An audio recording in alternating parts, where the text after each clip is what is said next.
These three solutions are commonly used in the emergency room to treat the dehydrated patient. Normal saline or lactated ringers are often used to restore a deficit in both extracellular fluid volume and electrolytes. In other words, these two solutions are used during isotonic dehydration due to blood loss, vomiting, or diarrhea. 5% dextrose may be the solution of choice when fluids have been lost in excess of electrolytes. In other words, hypertonic dehydration, which may be due to excess sweating, osmotic diuresis, or hyperventilation. These three solutions all have one thing in common. They are all isotonic to the body fluids. The first objective of this videotape is to review and demonstrate the permeability of a cell membrane to various solute particles. Slide number 1, the permeability is directly proportional to the partition coefficient, or the permeability is directly proportional to the lipid solubility. The permeability of a solute particle through a semipermeable membrane is directly proportional to the partition coefficient. For example, ether diffuses through a cell membrane much faster than ethanol. In slide number 2, the permeability of a solute particle through a semipermeable membrane is indirectly proportional to its molecular weight, as shown by the equation. The next slide shows anions diffuse through the cell membrane at a greater rate than cations. Monovalent ions diffuse through at a greater rate than divalent ions, which diffuse through at a greater rate than trivalent. In other words, the permeability of an ion is inversely proportional to its charge. The second objective of this tape is to identify the various properties of osmosis which cause water to diffuse across a semipermeable membrane. These properties include osmotic pressure, effective osmotic particle, and non-effective osmotic solute particles. A simple laboratory experiment in osmosis and osmotic pressure will now be demonstrated. Blood is added to distilled water.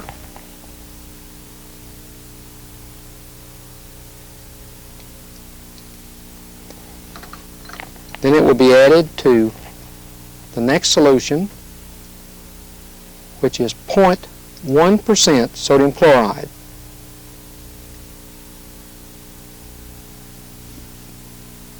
Blood will next be added to 0.85% sodium chloride.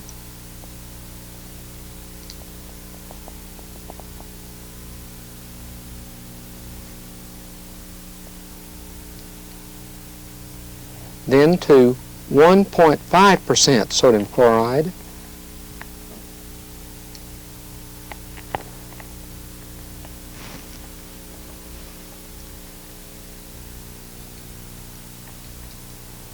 And then to 5% dextrose.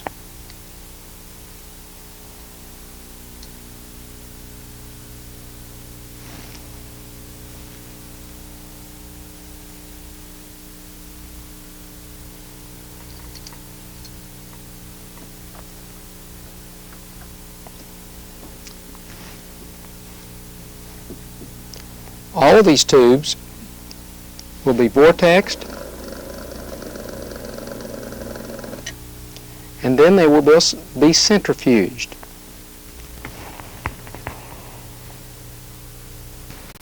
Notice that hemolysis has occurred in the tubes containing water and 10% sodium chloride. Hemolysis has not occurred in the next three tubes. Centrifugation has packed the intact red blood cells in the base of the tubes.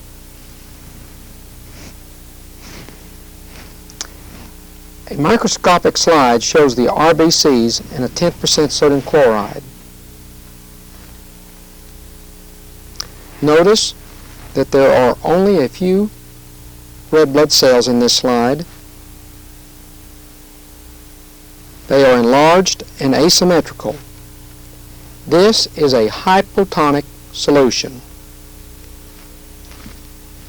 A microscopic slide of the red blood cells in 0.85% sodium chloride is seen in the next slide.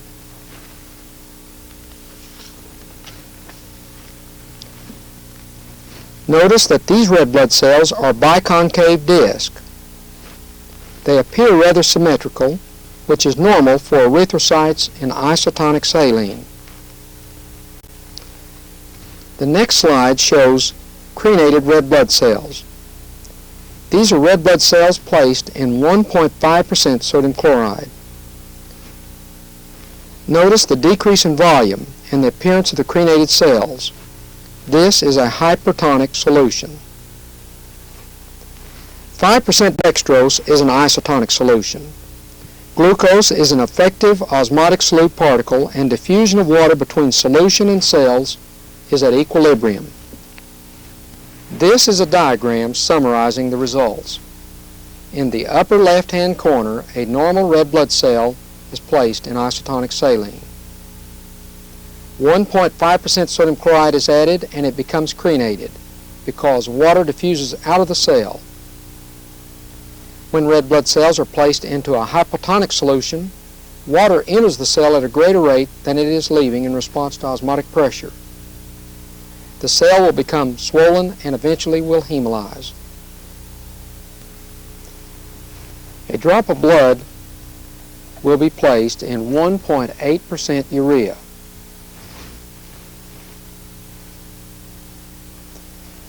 The cells will rapidly hemolyze because urea is an isoosmotic solution. Isoosmotic means a solution with the same osmotic pressure as an isotonic solution, but lysis occurs because solute particles, like urea, diffuse rapidly into the cells. This diagram shows a normal red blood cell in the upper left-hand corner. Water is coming in at the same rate it is going out. This is in 0.85% sodium chloride. 1.8% urea is added.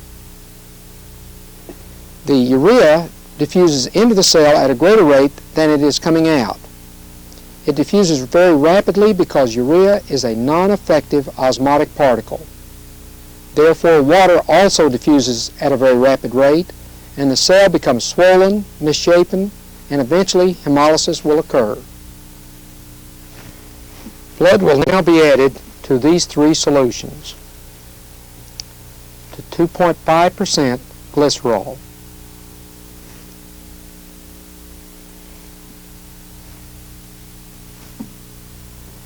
to 2% lidocaine,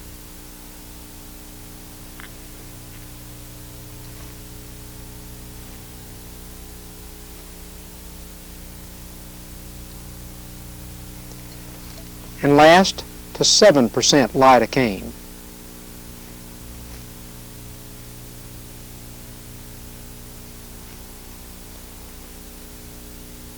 These tubes will be vortexed and centrifuged after we wait 5 minutes. Hemolysis of the red blood cells occurs because glycerol and lidocaine in water have a low partition coefficient and they diffuse slowly through the cell membrane. Water will follow and eventually the red blood cells will hemolyze. Glycerol and lidocaine are non-effective osmotic solute particles. These are 2 carpules of xylocaine hydrochloride from the dental clinic. I'm going to add a drop of blood to this carpule.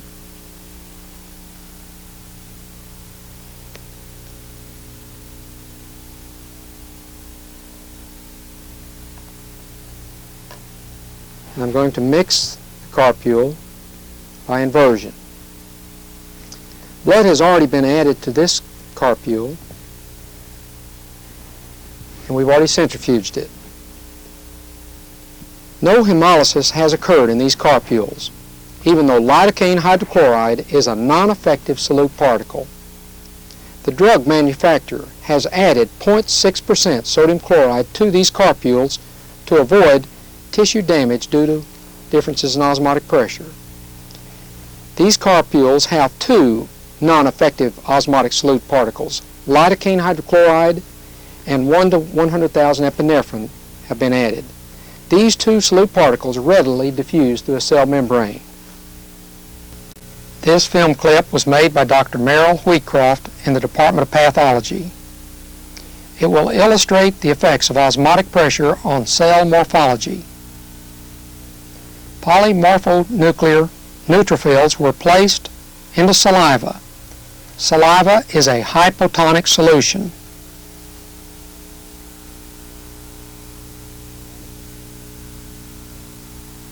As water diffuses into the cell, due to the difference in osmotic pressure, the cell will lysis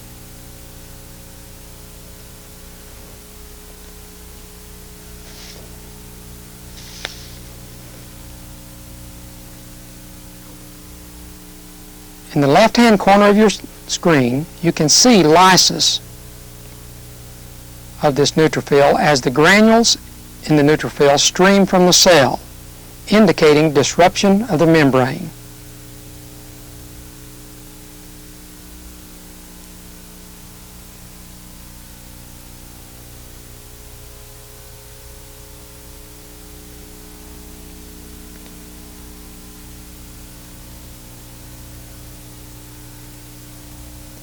In the oral cavity, neutrophils migrate from the gingival tissue into the gingival sulcus, which provides an isotonic environment.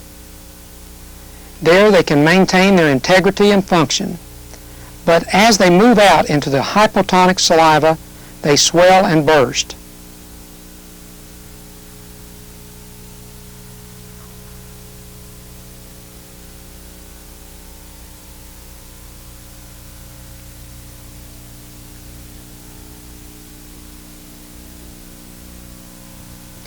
Thus, neutrophils are not functional in the saliva.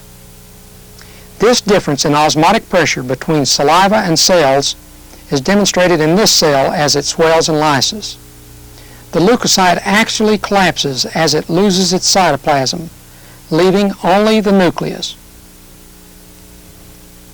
5% of your grade in CT6 will include questions directly from this videotape.